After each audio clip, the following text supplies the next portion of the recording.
Hello বন্ধুরা, আমি আবারও চলে আসলাম তোমাদের মাঝে নতুন একটি গরম গল্প নিয়ে। আশা করি গল্পটি সবার ভালো লাগবে। তো বেশি কথা না বলে গল্পে যাওয়া যাক। আমার প্রতিদিন গোসল করার অভ্যাস ছিল এবং আমাদের বাড়িতে একটিমাত্র বাথরুম ছিল যা বাইরে ছিল। বাথরুমে যেতে আমি সবসময় মনে করতাম কেউ আমাকে নজর রাখছে। বাড়িতে শুধু আমি এবং আমার ছেলে থাকতাম, তাই বাইরের কেউ আসতে পারে না। প্রথমে মনে হলো হ্যালোসিনেশন হচ্ছে, কিন্তু পরে বুঝলাম কিছু একটা ঠিক নেই। আমার ছোট ছেলেকে সন্দেহ করতে পারছিলাম না, তবে শেষ পর্যন্ত তাকে নিয়ে সন্দেহ দেখা দিল। একদিন সুযোগ পেয়ে তার ফোন চেক করলাম এবং সেখানে যা দেখলাম তাতে আমি স্তম্ভিত হয়ে গেলাম। আমার ছেলে যখন ছোট ছিল, সময়ের সাথে সে বড় হলো এবং নিজে থেকে স্বাধীন হতে চেয়েছিল। আমার স্বামী বাড়ির কোণে ছোট্ট একটি বাথরুম বানিয়েছিলেন, যা পরে আমাদের কাজে লাগল। যেহেতু বাইরে যেতে অস্বস্তি লাগত, আমি প্রতিদিন গোসল করতাম। স্বামীর মৃত্যুর পর একদিন গোসলের সময় মনে হলো কেউ বাথরুমে উঁকি দিচ্ছে। চারপাশে তাকিয়ে কাউকে দেখতে পেলাম না। পরের দিনও একই ঘটনার পুনরাবৃত্তি ঘটায়। আমি খুব উদ্বিগ্ন হলাম। আমার ছেলে তামিম তখন ছোট ছিল, তাই তাকে বলতে পারিনি। সে খুব মিষ্টি ছিল, কিন্তু কাজকর্মে আগ্রহী ছিল না। কয়েকদিন পরে তামিম নিজে এসে বলল, আমি সব ঠিক করে দেব, চিন্তা করো না। আমি তাকে বুঝিয়ে বললাম, বাড়ির মেরামতের জন্য অনেক খরচ আছে, কিন্তু এই ঘর আমাদের নিজস্ব। তামিম বলল, আমি আমার বিয়ের সময় মেয়ের পরিবারের থেকে কিছু টাকা চেয়ে নিলে কেমন হয়? আমি তাকে কঠোরভাবে বললাম, এটা সঠিক উপায় নয়। কারো মেয়ে টাকা এনে দিলে তুমি কি সত্যি সুখী হবে? আমি তোমাকে এমনভাবে বড় করিনি। তারপর একদিন এক মহিলা এলেন যিনি তামিমকে প্রথম কোলে নিয়েছিলেন ছোট্টবেলায়। তিনি বললেন, তোমার ছেলে তামিম ভালো বন্ধুদের সাথে মিশত না। তাকে কিছু বোঝাও। তুমি জানো তার বন্ধু কি করেছে? তোমার অবাক লাগবে। আমার ধারণা তোমার ছেলেও একই কাজ করেছে। সে বলল, আমি অনেক আগেই বুঝেছিলাম। আমি বললাম, নিশ্চয়ই মিথ্যে বলছে। সে বলল, না, সত্যি কথা। সারা পাড়া জানে। ঈশ্বরকে ধন্যবাদ, এখনো তোমার ছেলের নাম ওঠেনি। আমি বললাম, আমার ছেলে এটা করতে পারে না। সে বলল, আমি জানি সে ভালো ছেলে, কিন্তু যখন এমন খারাপ মানুষের সাথে মিশবে, তখন তো কিছু না কিছু হবে। বড় লোকেরা আইনের হাত থেকে বাঁচতে পারে, কিন্তু আমরা গরিবরা। তোমার ছেলে এমন কথা বলছে কেন? কোথা থেকে এসব শিখছে? এই চিন্তায় আমি একদমই শান্তি পাচ্ছি না। একদিন ভোরে গোসল করতে গিয়ে মনে হলো কেউ আমাকে দেখছে। চোখ বন্ধ করে থাকতে পারলাম না। আজ বাথরুমে কারণে শ্বাসের আওয়াজ শুনে আমি আতঙ্কিত হলাম।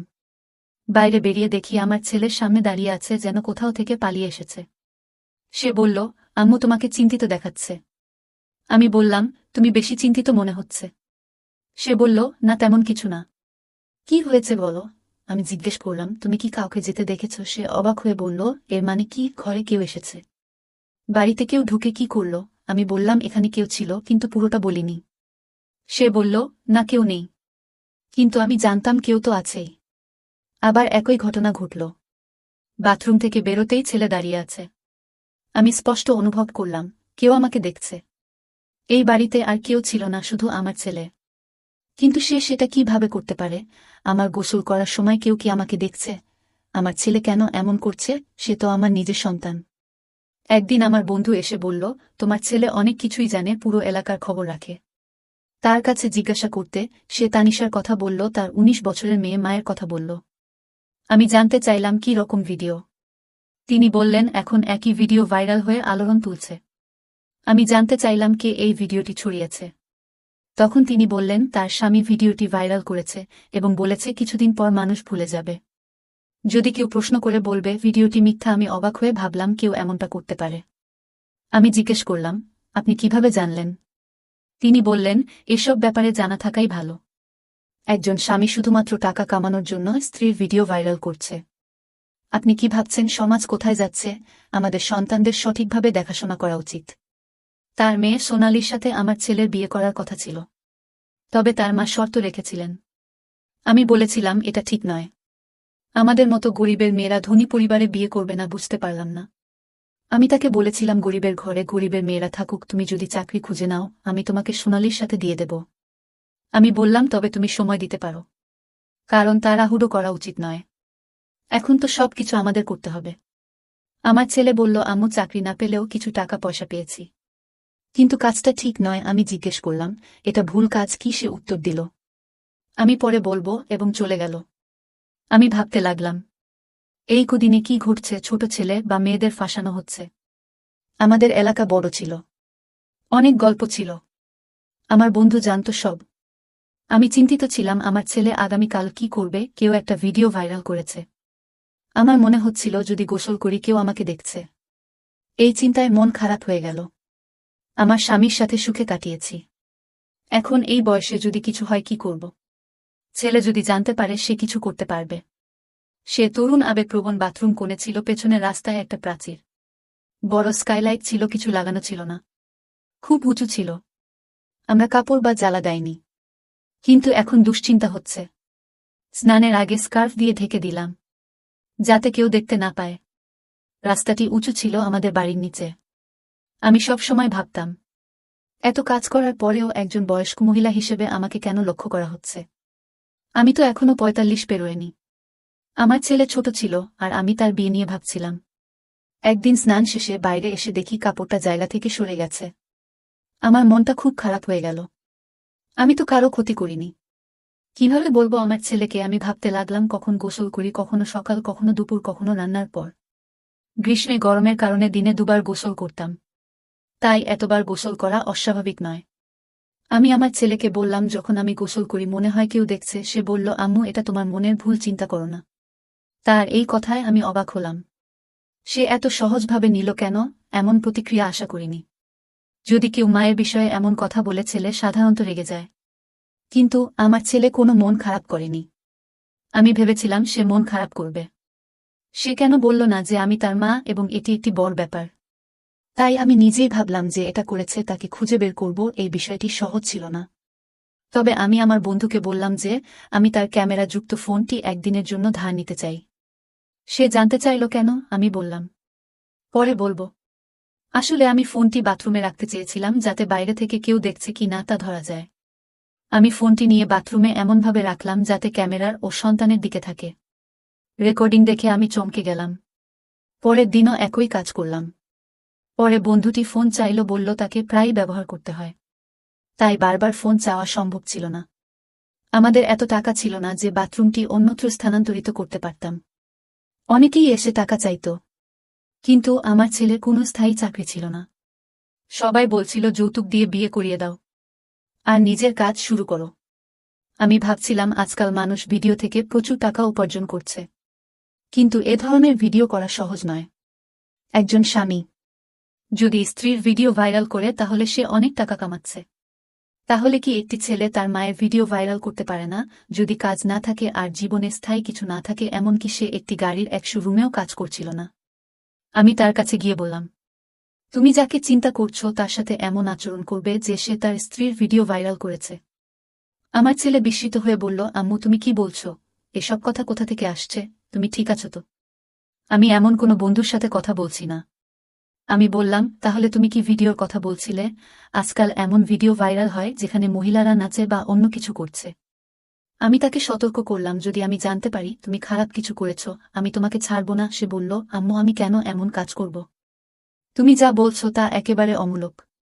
আমি বললাম, তাহলে তুমি কেন বলছো যে তুমি স্নান করতে গেলে বাইরে কেউ দাঁড়িয়ে থাকে? সে প্রথমে অবাক হয়ে গেল এবং পরে বলল, তুমি হয়তো ভুল ভাবছ। কিন্তু আমি তাকে জানিয়ে দিলাম, যদি এমন হয় তবে তুমি কি করবে? তুমি সেই লোকটিকে আটকাবে। একবার দেখাতে চাও? লজ্জা ছাড়াই দয়া করে এই বাথরুমে স্কাইলাইটটি বন্ধ করুন। যখন তোমার বাবা এটি তৈরি করেছিলেন তখন ছাদ না থাকলেও সমস্যা হতো না, কিন্তু এখন সমাজে যা ঘটছে তা ভাবতেই রাগে লাল হয়ে যাচ্ছি। আমার মনে হয়েছিল তুমি কিছু করবে, কিন্তু তুমি কিছুই না করে বসে আছো। আমার ছেলে অদ্ভুতভাবে বলল, যদি মনে হয় কেউ দেখছে তাহলে বাথরুমে যাবেন না। এটা বলার পর আমি বাথরুমে যাই না। গ্রীষ্মে আমি টয়লেটে স্নান করতে গিয়ে ভয় পেতাম। পরিষ্কার পরিচ্ছন্ন থাকতে অভ্যস্ত ছিলাম, কিন্তু এখন এসব নিয়ে ভাবতে থাকি। আমার ছেলের উপর নজর রাখা দরকার, কারণ এই বাড়িতে কেউ আসে না এবং হঠাৎ সে এমন অদ্ভুত আচরণ করতে শুরু করেছে। আগে ছোটখাটো বিষয়েও সে এত রেগে যেত যে মারামারি করতে রাজি থাকত, কিন্তু এখন একেবারে স্বাভাবিক। অন্যদিকে দীপালির মা বারবার বলছেন, আমার মেয়ে তোমার ছেলেকে পছন্দ করে তাকে ভালো একটা কাজ নেয়ার জন্য বলো, যাতে তাদের এনগেজমেন্ট হয়। কিন্তু আমার ছেলের দিকে তাকিয়ে আজকাল বুঝতেই পারছি না সে কোনো দিকে যাচ্ছে।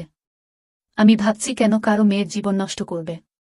দীপালি ও একজন পাগল ছিল যে আমার ছেলেকে ভালোবাসত। আমি ভাবলাম যদি সত্যিই তাই হয় তবে তাকে কয়েক বছর অপেক্ষা করতে হবে। কারণ ও আমার বন্ধুর একমাত্র মেয়ে ছিল এবং আমিও তাকে খুব সুন্দর মনে করি। আমি ছেলের উপর নজর রাখতাম যখন সে বাড়িতে থাকত না, আজকাল সে বাড়ির বাইরে থাকত। একদিন আমি খাবার না খেয়ে গোসল করতে যাই। তখন আমি তার রুমে তার ফোন পড়ে থাকতে দেখেছি। আমি ভাবলাম তার ফোনে কি আছে তা দেখে নেব, কারণ আমি তার মা। আমি ফোনটা চেক করতে পারি। তবে যদি সে ফোনটা লক করে রাখে তাহলে কি করতাম? ফোনটা চালু করার সাথে সাথেই বুঝতে পারলাম সে লক করেনি বা কোনো পাসওয়ার্ডও সেট করেনি। মায়ের কাছ থেকে কিছু লুকানোর দরকার নেই। আমি গ্যালারি খুললাম। সেখানে একটি ভিডিও ছিল। ভিডিওটি খুলতেই আমার হৃদয় ডুবে গিয়েছিল।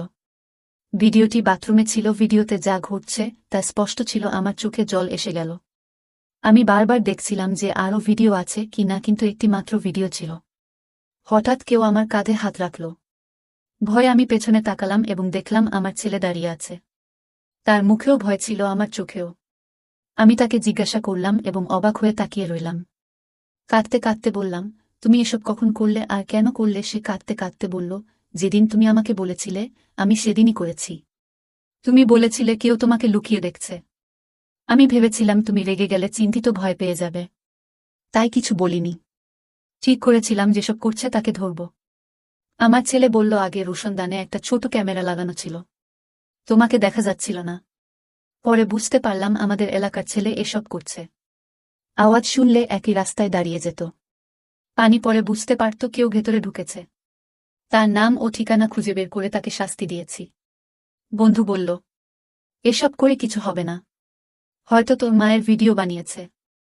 আমি তার সাথে কথা বলছিলাম এবং তিনি বলছিলেন, আজকাল কিছু লোকের সাথে কথা বলেছি এবং জানি আপনি যদি তাকে ধরতে চান তাহলে হাতে নাতে ধরতে হবে। সারা পাড়ার সামনে ধরা পড়লে কেউ তাকে সমর্থন করবে না। তিনি আরও বললেন, আমি আপনার চেয়ে বেশি রাগান্বিত, কিন্তু আমাদের ধৈর্য ধরতে হবে। এই ধরনের লোকদের ধরা সহজ নয়।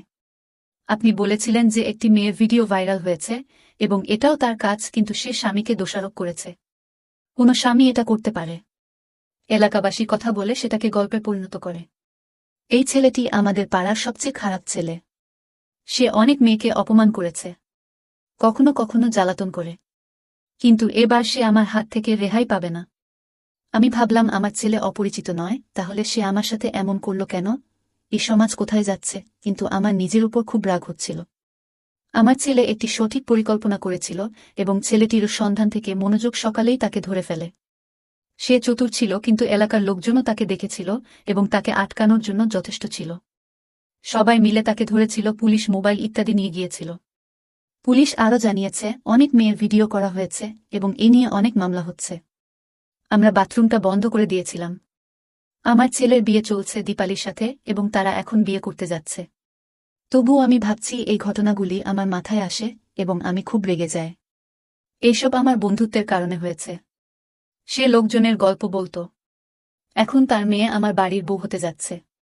যদিও আমার বন্ধু খারাপ ছিল না, কিন্তু তার আচরণ পছন্দ করিনি। আমি ভাবতে লাগলাম, আমার ছেলে কেন এমন করল?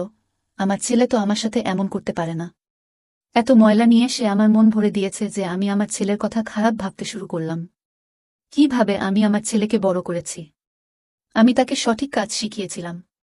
তবে আমাদের সমাজে অনেক অপ্রত্যাশিত ঘটনা ঘটে। আপনার জীবনে কি কখনো এমন কিছু ঘটেছে? অনেকেই এমন পরিস্থিতির মুখোমুখি হয়েছে।